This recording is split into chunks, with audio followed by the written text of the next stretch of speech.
बच्चों, चलिए प्रश्न को पढ़ते हैं। जल की स्थायी कठोरता का क्या कारण है? जल की स्थायी कठोरता का कारण बताना है कि क्या कारण होता है कि जल के अंदर स्थायी कठोरता आ जाती है। तो सबसे पहले मुख्य अवधारणा लिखेंगे और मुख्य अवधारणा में लिखेंगे जल की स्थायी कठोरता। स्थायी कठोरता किस वजह से होती है?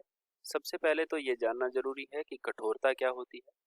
जल की कठोरता से तात्पर्य है कि जो साबुन के साथ में जल आसानी से झाग नहीं देता है वो जल कठोर होता है।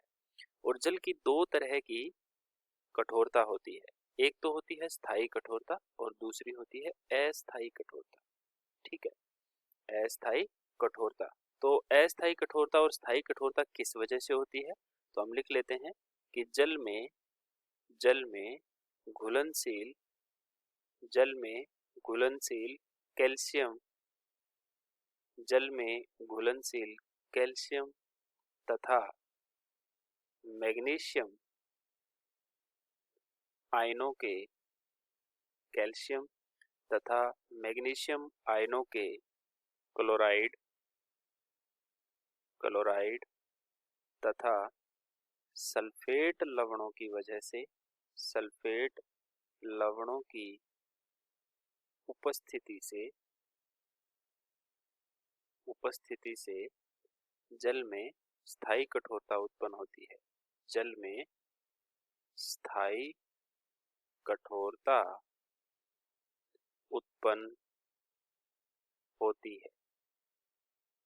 किस तरीके से ये जल के अंदर लवण घुलते हैं? हम लवण के रूप में किस तरीके से होते हैं? कैल्शियम के CaCl2 या MgCl2, ये तो हुए क्लोराइड लवण, ठीक है।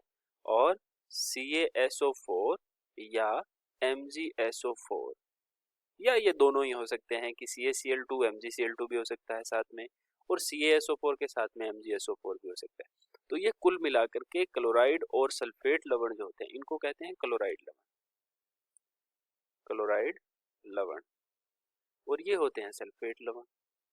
क्या होते हैं ये? सल्फेट लवण। तो जब ये जल में घुले होते हैं तब इनकी वजह से स्थायी कठोरता उत्पन्न होती है जल में। यही कारण होते हैं स्थायी कठोरता का, ठीक है ना। और इनको स्थायी कठोरता को दूर करने के लिए हम परम्यूटेट या कैल्गोन विधि का प्रयोग किया जाता है, ठीक है। आशा करते हैं आपको समझ आया होगा। धन्यवाद।